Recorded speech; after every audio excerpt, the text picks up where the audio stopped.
Right, the Renegade Master has asked, who is the best goalkeeper you have played against and why? Probably, I'd say Darren Randolph in pre-season.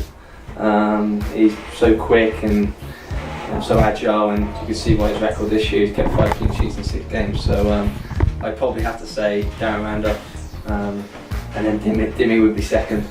But I can't remember his name. There's a lad that played for Buxton last year, and he played for, I think, Poland national team or Slovakian national team, and he was always excellent.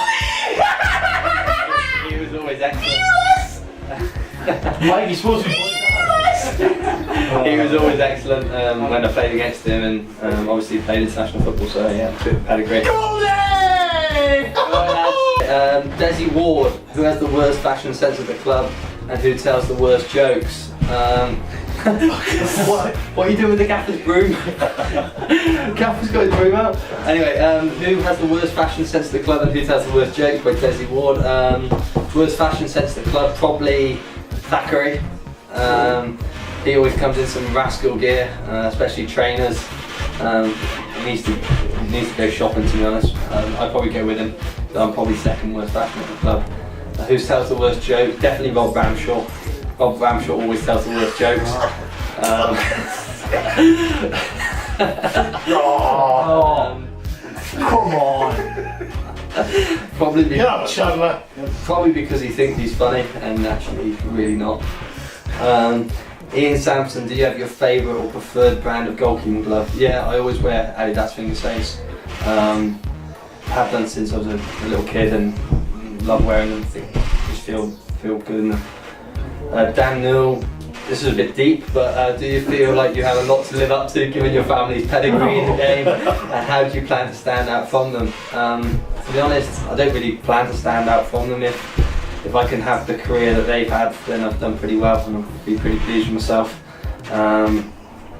Obviously I'd like to play for, I've got New Zealand residency, New Zealand citizenship, so I guess that would be standing out if I played for New Zealand. What about Bobby as well? Because I see you speaking to Bobby after games about what's them conversations. Is that like evaluating the game? Well, I stand out from Bobby anyway because Bobby's a goalkeeper, Bobby was a striker, so we just chat about all different types of football. We have got loads of conversations about it, and his experience of being a manager and a player can also help me as a goalkeeper. In your opinion, Owen Life, in your opinion, what's the main differences between the Evo Sticks division and the National League in terms of preparation, tactics and standard football? I think the standards are a fair bit higher, it's quicker. Obviously there's some good teams in the Evo Stick division and a fair bit of money, so there's still lots of good players there. Preparation, probably I didn't have the NutriPrep meal before games, and I think that helps a lot. No, there is a difference, but obviously I played Evo Stick as well, and when I was at Starbridge we did really well and got to the third round of the FA Cup, so you can't say it's completely different.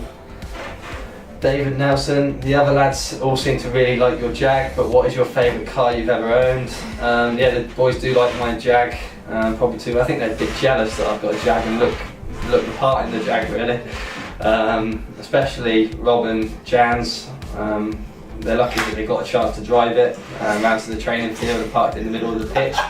That won't happen again, and they better watch their backs because their car will be getting played with in the future. Who is always late? I forgot his name. The lad that likes his dogs.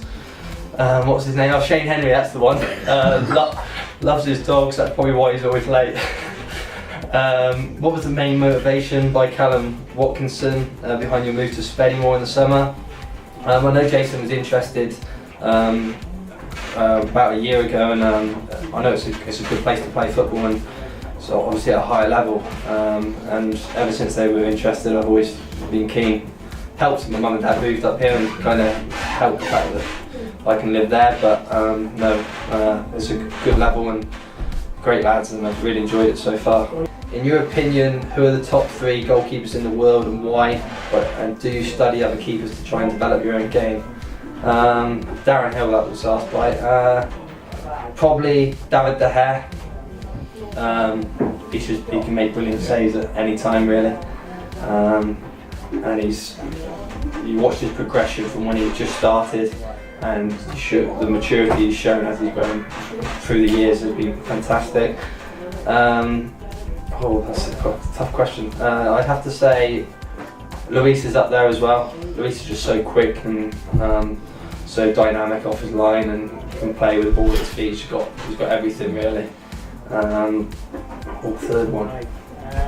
This is hard. I'd probably, if I want to go for an English keeper, because Pickford's the same sort of age, I just love watching him, how passionate he is. He's got all the tools. He's great hands, brilliant with his feet, and he showed in the World Cup he's a good solid goalkeeper. And how does that help me develop my game? You just watch and learn off of all different keepers. I forgot Ben Foster's up there as well. Ben Foster was one of the best goalkeepers I've ever been lucky to train with, and he is literally brilliant. Last question, Rob Ramshaw, how is it possible to have no calves and be able to kick a ball? I just want to ask him a question really, and what's it like to have the biggest nose at the club? Because I have the smallest calves here, but I can kick a ball. You have the biggest nose, and it's miles bigger than Glenn Taylor's.